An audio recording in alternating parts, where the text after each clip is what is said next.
Hey guys, it's me, John. Here to do a little walkthrough with you on my BTAS and Nightwing setup. You might hear a little bit of jingling going on. That's my baby boy Grayson. We took one of the bells from Foley's old necklace and put it onto Grayson a couple weeks ago, and he seems to be enjoying it. You're doing good, buddy. You're doing good. So a couple weeks back, I walked you guys through my Akira setup, and it's kind of hard to back all the way up and get everything in without like showing stuff off to the side over here. But that's kind of like a really bad picture of it. So my BTAS setup is some pretty cool stuff. Of course, the base setup, you've got all the figures, you've got the animation cells, you've got a couple of VHS tapes, which I'm going to go through one at a time. This is one of the more recent things that I picked up. In fact, this might be the most recent thing I picked up. Recently at Bookman's, I got this Mask of the Phantasm figure from Bookman's. It's the most recent figure I've picked up, anyways. And I'd really love to get one of the DC Direct ones that they did, but I know those are going to be insanely expensive. Just below her is the original Harley Quinn. This is the first Harley Quinn figure that was issued in 98 or 99, I believe is when it first came out. At one time, I owned 4 of these, and I had one that was loose. I sold 2 others, but the loose one, when you look at them, I mean, the new animated series, they've done the same style. So she's got these little tiny feet. And of course, back then you had five pivot points, shoulders, hips, and the head that you could turn. And so she would fall over all the time. Don't even dare put either the boxing glove or the bang gun in her hand, because even if you put both of them in there, she would just fall over because she just wasn't built to stand up with any of those accessories. So actually keeping her in the card, this is probably one of the nicer cards that I've had, and I mean, this is like 25 years old, right? So it's like really great shape. But yeah, you take her out, she just falls over. Like, I have a couple of other original BTAS figures, like the Nightwing, but he too falls over. They weren't built for displaying. They were built for playing with, which is fair. I've got this Nightwing annual #1 Pulp Heroes page. This is penciled by Greg Land and inked by Bob McLeod. And I actually have the issue right over here, because I was doing them framed in a page and issue frame next to each other. Then in 2005 at Wizard World Los Angeles, I got to meet Stan Lee, I got to meet Kevin Smith and Jason Mewes, I got to meet John Cassidy, and I got to meet Bruce Timm. And I forget what I was looking at, but at the table next to where I was a guy signing the entire first volume box set of Batman the Animated Series. And I look at him and I'm like, that's Bruce Timm. And so I walk over to him, and I have a sketchbook that my sister's mother-in-law gave me for my birthday a few years before, or actually the year before, in 2004. And was something that I, took with me to places to want to get sketches. This was the first convention I went to with it. And I asked him, I said, hey, I just want you to know I just graduated from college with a bachelor's in animation. He said, congratulations. It was just like part of the reason I'm so influenced is because of BTAS. And he was like, thank you, I appreciate that. I asked him if I could trouble him for a sketch. He was like, as long as it's a Batman head. And I was just like, hell yeah. This took him about 10 seconds to draw. He did it for free. This was before I really knew about paying for sketches and stuff. But this is one of my prized possessions because Bruce Timm is huge. Although there's some other people who deserve equal contribution, and we'll talk about those in a minute, those individuals in a minute. This is a page from that I picked up at the very, very same show, Wizard World Los Angeles, 2005. And it's a page from Nightwing the Target graphic novel, as you see right there. This is my only piece of Scott McDaniel original artwork. And part of me was like super duper bummed. Not because I picked this up, but I got Aaron Sout, who signed it right then and there. But then it took me a while, and I saw this up in the corner. And it may be hard to see, but it's a little SM 301 written in ballpoint pen. And I take that to be that that's Scott McDaniel's like initials that he initialed with ballpoint. So to me, it's like he signed it as well. You get the great Follow the Bouncing Hero on there, which I think is phenomenal. I love that. Him and Mike Waringo were geniuses when it came to Follow the Bouncing Hero. And then you get the titular character, Nightwing, as the target right there.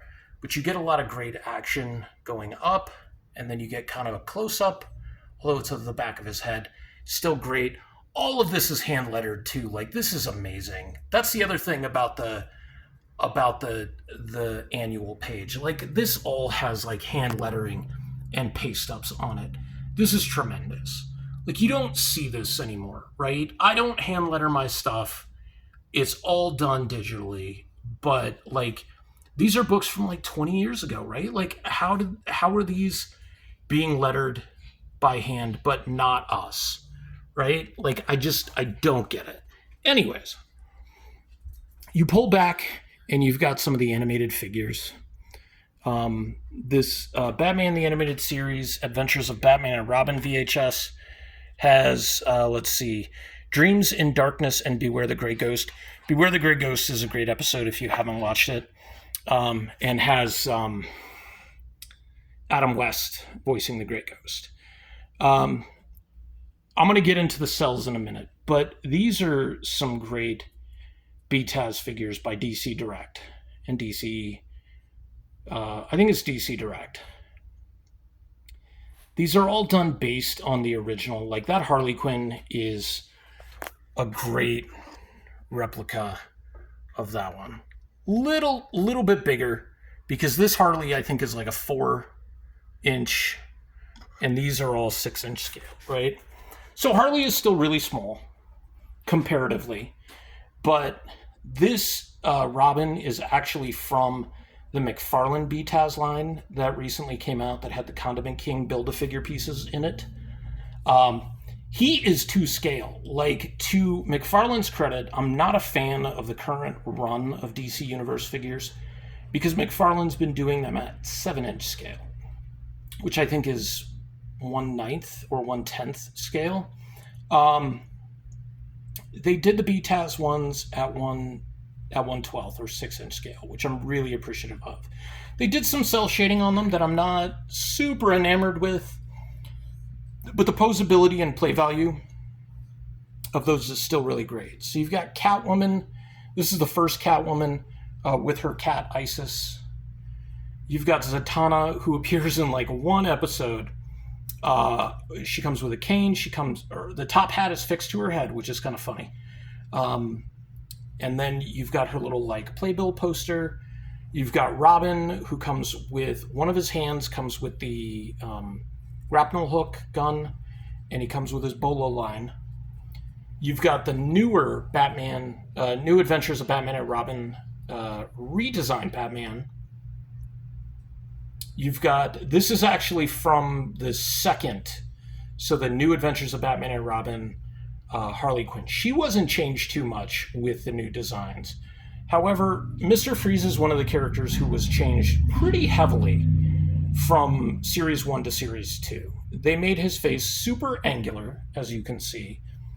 And of course, he was just the head that had survived. The rest of this body is all a robot. And the pieces that come with Mr. Freeze actually like come with the legs and stuff that you can attach to the head and just make him walk around, which is super, super cool. Which comes into something a little bit later. We've got Nightwing, my boy Nightwing, got his mullet. That's also from the New Adventures of Batman and Robin figures. Same thing with Batgirl here, the darker design costume. I'm kind of torn between the gray costume and the black costume. I love the gray costume a lot. But the black costume, especially when you have the original Catwoman over there, is pretty nice because they contrast a lot. And the size of the figures contrasts a bit too, which is kind of nice. And the nice thing is you have the younger character in Barbara Gordon, and so she's got slightly bigger head, so she looks more youthful and more cartoony, versus Poison Ivy right there, who has a head that's kind of scaled to her body a little bit. And that's kind of, they teach you in art, especially with comic books, and like drawing a younger character versus an adult, where the head and the body kind of match in size. Whereas when you're younger, especially in your early teen years, you tend to have a much bigger head than your body proportions. You've got the monster among men, Bane, right there. And then you've got Roxy Rocket right here. She came with a whole bunch of accessories and a stand that I use for Poison Ivy, because for some reason she did not come with a stand, and she's really bad at standing up on her own. So I'm glad I had that extra stand. Right here, I've got some pop-up cards. I need to get a better box for them, but I just dropped it and it broke. So, and then this is one of the reasons why I'm thinking of taking my original Mr. Freeze out of the box, because I've got this Sub-Zero Mr. Freeze. I found this. This is actually the most recent item that I picked up, along with Batman Beyond the movie on VHS, the clamshell. Beautifully displays, like just kind of a nostalgic thing. VHS are really cool. Like, you're never going to get great quality out of them, especially now. But this is something special to have along with this. Like, if I could find a Mask of the Phantasm VHS clamshell, that'd be great, because I would actually move it over there and it would replace that one. Just above the cells, I've got the Joker Expressions pack. Whether or not this stays in the box is, it's time will tell.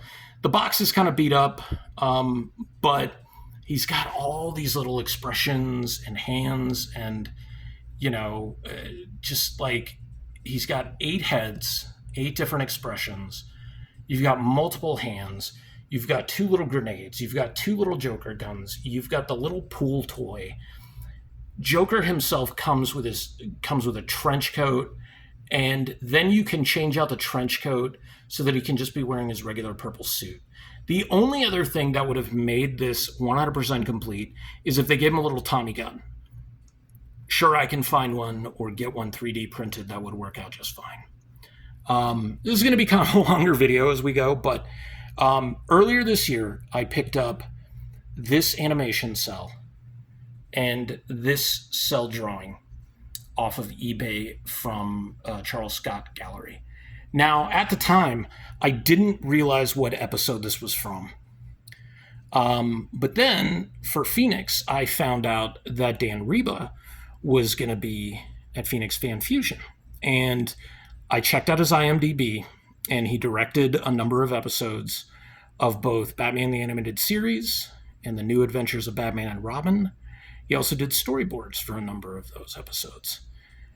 And lo and behold, he directed this episode, which is from New Adventures of Batman and Robin. It's episode 3, I believe. It's called Cold Comfort. It actually coincides with this figure, because that's the episode where you find out that Mr. Freeze, in fact, didn't really survive everything, and his condition continued to deteriorate, and that's where he's just a head on a robot body. It's kind of a tragic story. The designs in it are amazing. And I actually, once I realized that this cell was from Cold Comfort, I sat down and I watched this at like 11:30 at night. I was dead tired on a Friday night, and I saw the instant that happened. I was so stoked, and I'm like, those cells are going with me to Phoenix. And so they went with me to Phoenix, and Dan Reba signed them. I think so many more people besides just Bruce Timm deserve credit for Batman the Animated Series and the success of the DC Animated Universe. You've got writers like Dwayne McDuffie, you've got Kevin Altieri, you've got Paul Dini, probably the other really, really big name. And then you've got Dan Reba, who kind of did some double duty. He did directing, he did art direction, storyboards, things like that, pre-production type stuff, which is just amazing. And of course, then you've got kind of my crown piece with this. And some people might argue that the Bruce Timm is the crown piece.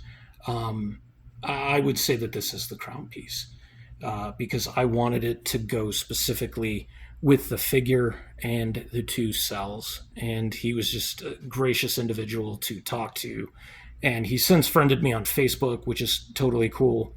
And he sent me a happy birthday. I, for some reason, don't get those notifications on Facebook. So I missed his birthday, but I saw people wishing him a happy birthday. So I wished him one as well. I don't typically do that on Facebook, just because it is what it is. But so that's my BTAS setup. All right. But it's also got some Nightwing stuff on it, right? I was going to put some Nightwing figures up here, but this is a brick and cement wall that I forgot used to actually be the back of my house before they did the addition. Not when I lived here. The addition was already on when I moved in, but it's a brick wall on the other side. So I couldn't put up any push pins. So I had to figure out where those go. So this, I'm going to turn my light on. I've got my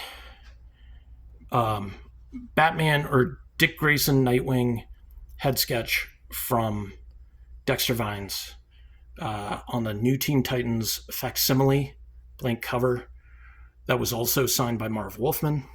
You got my first appearance, Dick Grayson right there to go along with that. I'm not a big fan of Pops, but that's actually the light. Okay. But I do have a couple of the characters that I really love. And I've got, strangely enough, I've got 3 of Nightwing.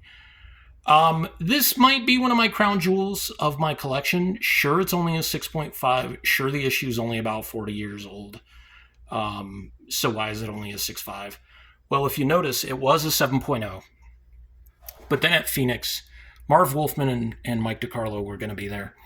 And they were there, actually. So I took the slab with me. I cracked it open while standing in line. And then I sliced open that bad boy with a razor and didn't damage the book other than maybe taking it down by a half a grade. But then again, I've always felt like CBCS is a little more meticulous when it comes to their grading. So it may have been a 6.5 all along. Either way, that's a PC book. That never goes anywhere. Signed by Marv Wolfman, signed by Mike DiCarlo. First Dick Grayson as Nightwing, single greatest character of all time. I get a chance to thank both of those guys for bringing one of my favorite characters around from being a sidekick into his own man. You've got the Nightfall Nightwing, and he's got his mullet ponytail right there. He had a disc, like a little bat disc, but I lost it. That is a Mini-Mates statue. He doesn't bend or anything like that. He came in a 2-pack with Batgirl, but Charlie was nice enough at Charlie's Comics to give that to me for free because he knew I love Batman. And in exchange, I gave the Batgirl to somebody who appreciated her a little bit more than me. And I can't remember who that was. It was a while ago.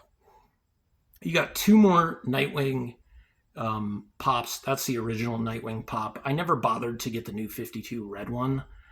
And then technically people are going to say, well, that's not really Robin. But this was the future episode, right? Where they went through the time stream or whatever. And he had a baby. And he's got the mullet. And he's got the Nightwing costume. So even though he's Robin, he's Nightwing. You got the dope Nightwing statue that you saw in the other video as well of my 5 favorite collectibles. This is the collector card from the McFarlane DC Universe line. And then this is kind of cool. I don't remember. I never collected these. I think I just found them randomly. And I don't remember if somebody gave this one to me or not. But it's just kind of a nice, fun thing to have, right? Like, I've never really been a trading card game guy. I've played about a dozen games of Magic. I've never won a game. But stuff like this is just kind of just like fun Not tchotchke kind of stuff, but just fun little things that like are very dismissed by others. My friend Kaylee traded me that Nightwing DC Artist Alley, the Newligan figure, and he's like Dia de los Muertos Sugar Skull, and kind of like a I don't know. He's got like a Letterman jacket on and stuff like that. I haven't taken him out of the box, even though Kaylee had him out of the box. Maybe one of these days I'll do an examination of him like that. I believe this is the not Bad Blood. I think this is the Batman, Robin, son of Batman Nightwing figure, I believe. Then you've got the Jim Lee design, Batman Black and White Nightwing figure. This is the Hush design. You've got the DC Titans Nightwing figure as well.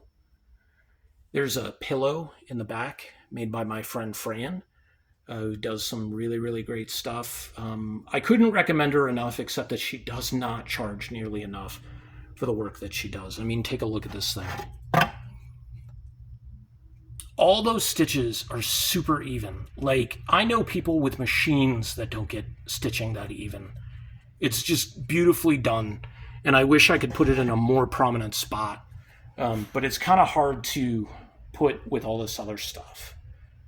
So I just have it in the background a little bit. You got that Nightwing PVC display, diorama, whatever you want to call it. Kind of nice. It's got some decent detail to it. It's got some nice action to it. Got some good flow. You've got the first appearance Nightwing right there. Actually, that's who this guy is named after, aren't you, Grayson? He's named after Dick Grayson. And his code name is Dogwing. So, we've got the Jorge Jimenez Batman issue 99 Nightwing design cover. This was one of those, I believe, 1 in 10, 1 in 25 covers. And I think I only paid $5 for it because I had like a $10 credit, and then I had like $10 left on a gift card, like a prepaid Visa. So I used that, and I got this for like cover price, which was kind of cool. This is the DC Classics Nightwing that I have a red version of still in the box. And then this little stash box by Left Hand Asylum. JT no longer makes like hero themed stuff or IP themed stuff. He makes like mostly monsters and things like that. But I was lucky enough to get that back in the day when he did make those. So this has been a super duper long video, and I'm trying not to take forever with this, but this was a whole lot of stuff to show off. I'm really, really proud of this. I eventually plan to maybe do some stuff on the bottom row. Got to figure out some safekeeping for this because there's somebody in the house who kind of likes to mark a little bit, and I don't want to have any of my possessions destroyed and then get mad at him for doing, what just comes naturally. So right now we've got stuff that's very, very well protected, and we usually have stuff in front of the shelving so he can't get too close to it. But yeah, this is my Batman, BTAS, and Nightwing specific setup because Nightwing is my boy. Just hope you enjoyed this. I know it's a longer video, but there was a lot of different things to go through. I'd love to see other people's little setups and their niche corners and stuff like that. So tell me your favorite Batman the Animated Series episode and why.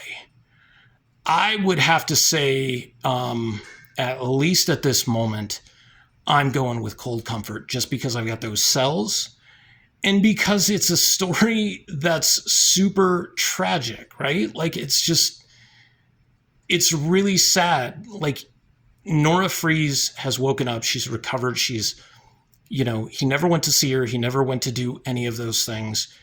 And he just kind of gave up. And then because his condition got to that point, like, it makes Mr. Freeze a much more tragic character and in some ways justified in the way that he feels and the things that he does. Or actually, no, this is the episode. No, that was Sub-Zero. Never mind. Yeah, I'm getting confused.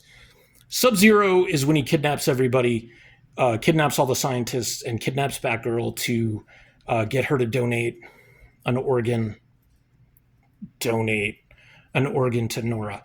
But by this episode, Cold Comfort, she had already left him because he never went to see her because his condition had worsened to that point where he had deteriorated so much. So the next walkthrough I might do another walkthrough of my art hallway, which is just a whole bunch of art down my hallway to my bedroom and my gym. But I do have to do my Something is Killing the Children setup, which I can also show you my custom figure that I've been working on, who still has some adjustments to go through. Anyways, in the comments, let me know your favorite Batman the Animated Series episode. Either Batman the Animated Series or New Adventures of Batman and Robin. See ya.